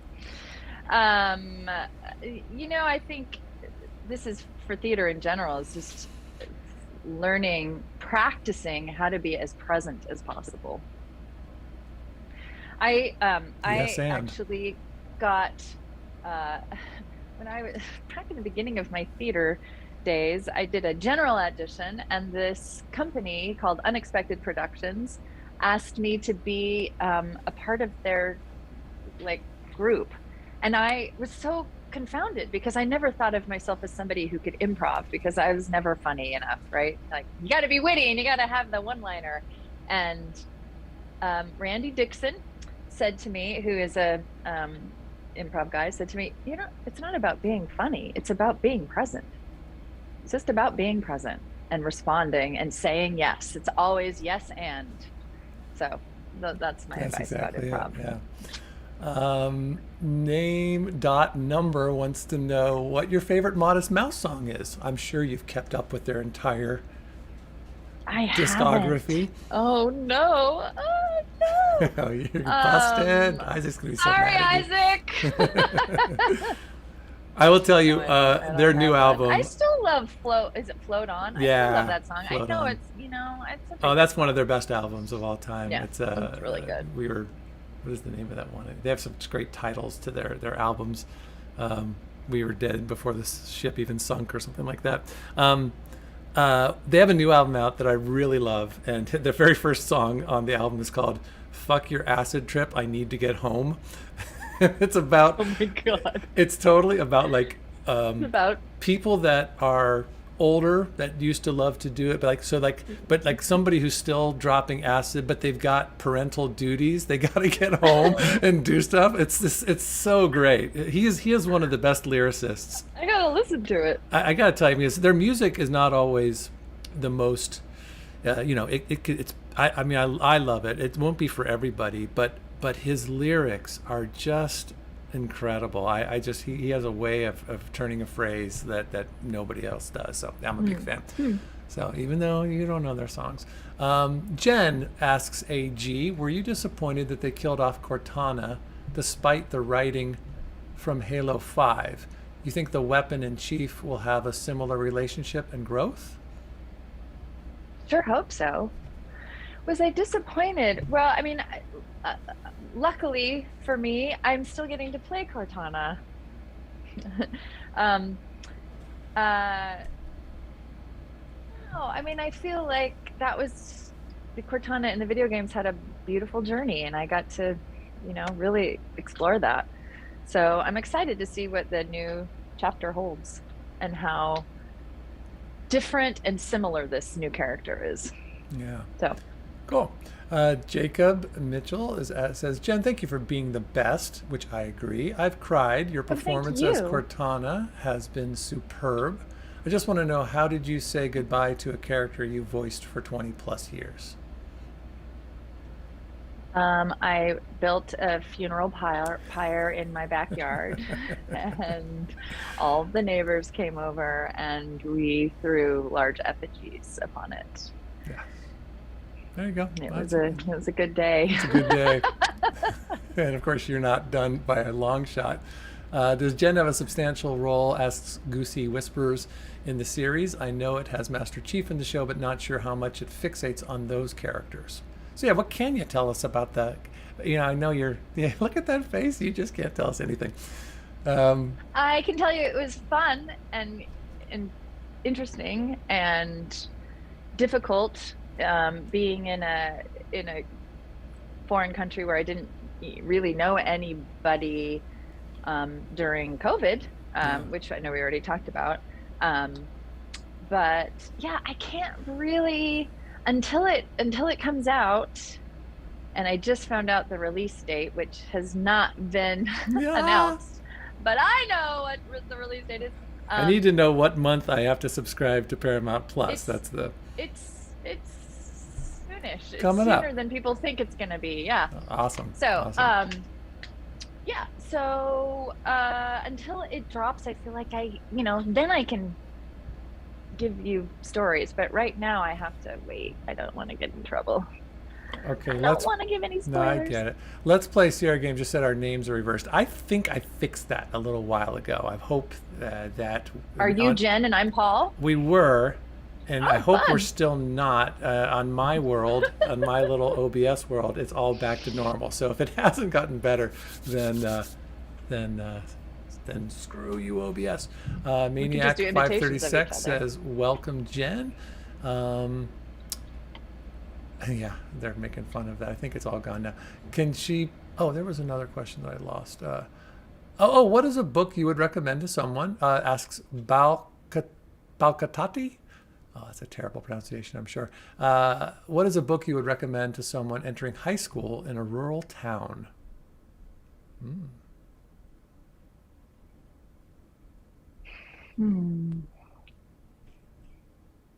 Siddhartha. There's a book that we always give. What is it called? The Alchemist. The Alchemist is a beautiful book. story. Yeah, that's a good one. I just recently read The Midnight Library, which gave me a lot of hope. Oh, good. That was a very hopeful book. I can use some of that. I think we can all use some of that. Yeah, but Yeah, The Alchemist is a great journey about discovering who you are and who you want to be. And... Okay, Arnold Lee wants to. He says, "Can she please say Zoe Gaming?" I don't know what that means. Do you know what that means?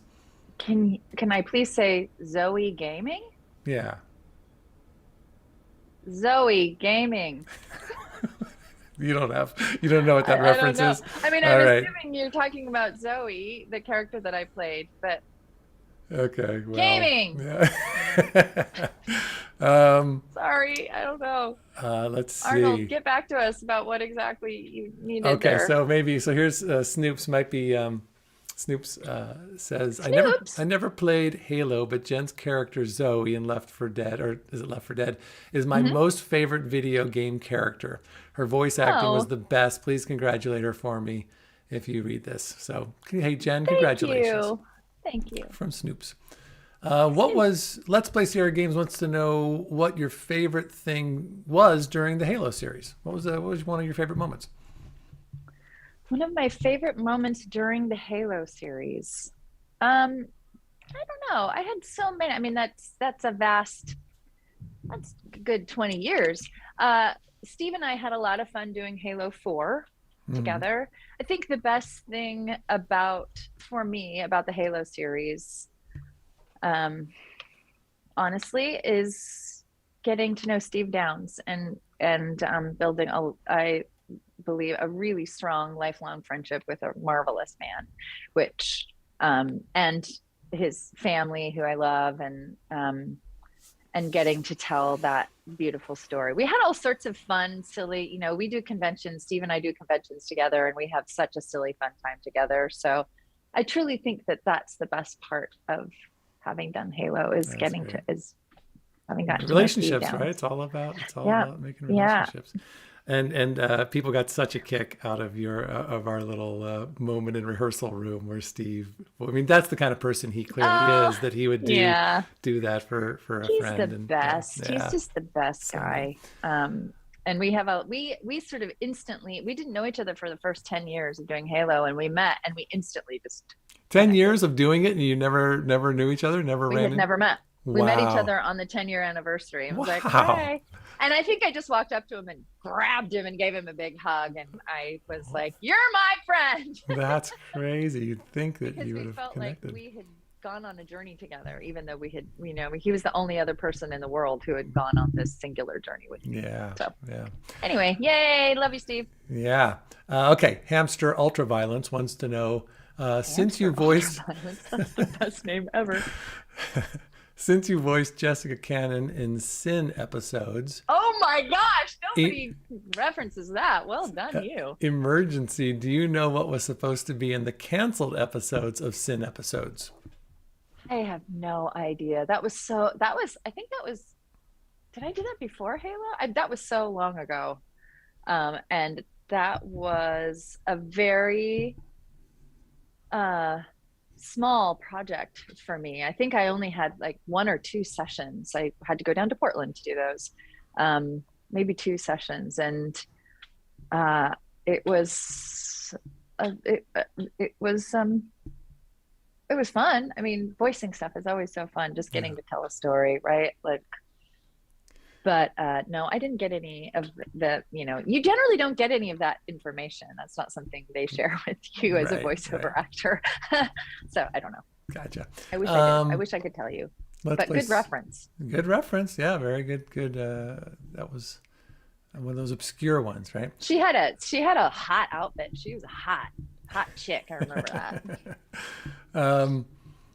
Let's Play Sierra Game says, does Jen like Windows 10? Get it? Cortana Windows 10? I'll see myself out. So the reference there is that for a number of years, you were the voice of Microsoft, of Windows, right? And all things Microsoft. Yep. All right. While shooting the TV show, was any mention of a movie talked about or hinted at? Asks Jet. Probably not. You're doing a TV show, right? I think we're focused on the TV show. I mean, we got just a sneak peek of a trailer, the next trailer today, and oh my holy bonkers, is it beautiful? I mean, it's beautiful. Oh, that's so cool. And we got to see Cortana. Oh my gosh. Yep. Oh, I can't wait. Yep. All right. You okay for another 5 minutes or so? Yeah. Okay, cool. There's a lot of Left 4 Dead fans. So Snoops also wants to know, when Jen came back doing lines for Left 4 Dead with the 3 other voice actors, is there any particular memory of the recording or anecdote that springs to mind? How long ago was this, by the way? This is a long time ago. Yeah. This must have been at least a decade ago, right? Yeah. Let's see. Anything in particular that jumped out at me during that? I remember, it's so funny is I'm remembering where we were. We were in Pure Audio which is a studio in town, in the all 4 of us in the back and in the back studio, and we were all just so excited and delighted to be with each other, because it just never happens that I think we were talking over each other, which, come on, be a good voiceover actor. What are you doing? Yeah, I don't have any particular memory except for just the joy of being with the 3 other actors. Right. Okay, good. All right. Yeah. What's the main difference? Same Snoops also asking, what's the main difference between working with Bungie on Halo and with Valve? Well, I guess, yeah, with working Valve with on Left 4 Dead. Yeah. Well, I mean, it's different people and a different project. So that's different. Well, also, Bungie, when things changed it for Halo, when was it Microsoft that took it over, or who? It was Bungie Microsoft at first, had right? always had been there. Okay. Microsoft had always been there, and then Bungie left. Bungie completed their contract and said, "Okay, we finished the story, and now it's yours. You can just have it." So then, from what I understand, I may be simplifying this, but Microsoft formed a company. There's a company within Microsoft called 343 Industries that just does Halo. Gotcha. So then they took over. Yeah.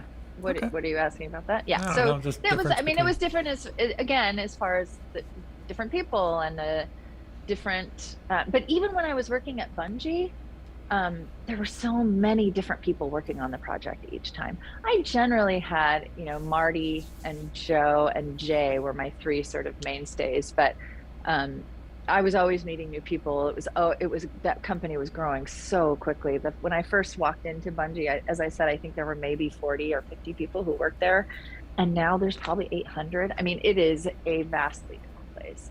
So, yeah. Gotcha. All right, let's see. Christopher Lovejoy, wouldn't it be wonderful if actors could be supported in performance capture with real-time holograms or augmented virtual reality? Yes, it would be, Christopher. It would be, yeah. Arnold Lee says she's just perfect. Aw, Arnold. Arnold! Love you, Arnold. Float On is a very good choice. Many people are quite infatuated with Pirate. Pirate has made quite an impression. Pirate. I found Pirate on a beach in Hawaii. Wow. Did I not tell you You this did story? tell me this. Yeah. You told me this story. I remember. Yeah. That's right. I know this is the kind of question you don't like answering because you don't believe that you are, but I think there's something to it. So AG wants to know, what's it like becoming more famous? Scary? Exciting? Getting, your profile is bigger than it used to be. I don't have an answer for that question, in that that's not something that I ever have to deal with. And I think it's also, people don't know what I look like generally. You know what I mean? Not anymore. Now. No, I mean, I'm generally, not that I don't do, I do interviews, but I'm generally, I'm a voice actor for the most part. That's how people would know me, right? Yeah. So, yeah, and oftentimes, even if I've had people dare me. Like, I went into a coffee shop with Marty O'Donnell, who was one of the, he was the person who cast me, as I talked about, as I believe in Halo, and was in directed me for the first 3, I think, installments.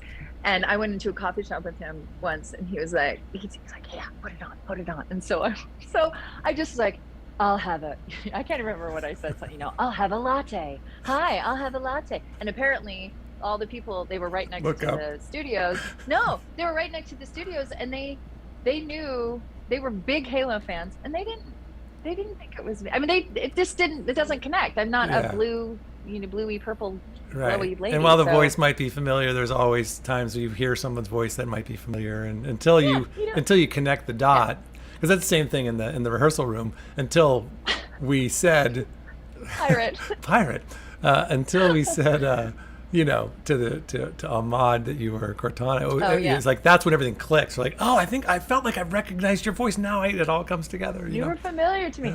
Yeah. So I don't.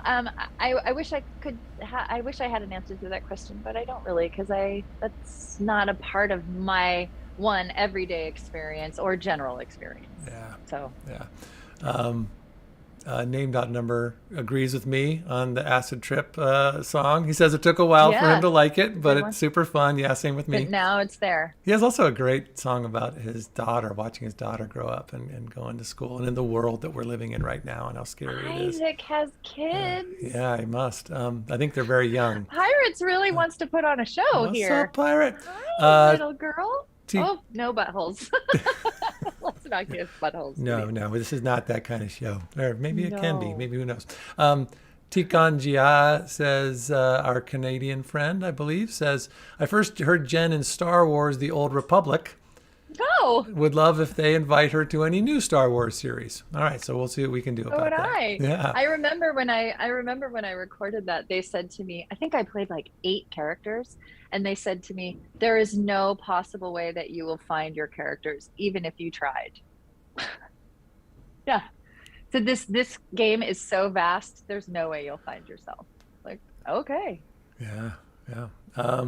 All right, I think we got a few more. Let's see. Hello, Jen from Norway. How did you get the part? Norway. Yeah. I've been to Norway. I've been to Scandinavia several times. Nice. I've got buddies in Finland, so I go. So hello. Hello. Termingboss is our name from Norway. How did you get the part as Kate Archer in No One Lives Forever 2? They're throwing some backlog at you, aren't they? Yeah, right. Kate Archer. Kate Archer was sort of like a female James Bondy kind of character from the 60s. I took over for somebody because a different person played it the first time, Kit. And I don't know why I took over for that. I just remember having a general audition and going in and getting the role, and not really, because so often when you audition for a video game, you don't know what it is. They don't tell you because it's super secretive, right? Yep. And I remember getting it, like, oh wait, this is 2, so there's a 1. Should I be imitating somebody? Like, am I? That's what I remember about that. Gotcha. Yeah. All right, I think I'm going to make this my last question, and then we can get on with, you can have a half a day off and then a full day off tomorrow. So Jacob Mitchell wants to know, do you ever read any fan theory that has to do with Halo? If you did, has anything you read sound more awesome than the narrative 343 has created? I think that you might be implying something. What do you think, Jacob? I haven't. I wouldn't even know where to find that stuff. Where would I find it? Oh, it's out there. There's so much fan theory. Oh yeah. What's happening? I don't know, but I've done enough with Phantaz 2, and as I'm starting to dive into other games and people that I'm going to try to be interviewing, it's there's all kinds of theories out there. Let me know who you want to interview. Yeah. I'll help you. Oh, I'll take it. Yeah. Yeah, I don't know. I don't know. I didn't know that was a thing. That's embarrassing to say, isn't it? After 20 years. I mean, because I started this when I was 10, and so I didn't really, Well, I was too young to really understand. Oh my gosh! Wait a minute. Is that Ahmad? I see an Ahmad. Is this our buddy? You didn't even get it. You didn't even take that joke. Is that our friend? I don't know. What's Ahmad's last name? I think it is Ahmad. Jen, do you have any characters you wish you got to play? Any characters you were surprised you got cast in because it felt out of your casting archetype? This will be our last question. Ahmad, I'm sorry. Yeah. you know, the role that I'd really like to play is the boatman. Sorry, inside joke, not funny. Ahmad is in the play with us, and he had one of his characters. He plays the boatman, and he's so good. Yeah. Amongst many roles, he's all over the place, man. Jack of all trades. He's a role that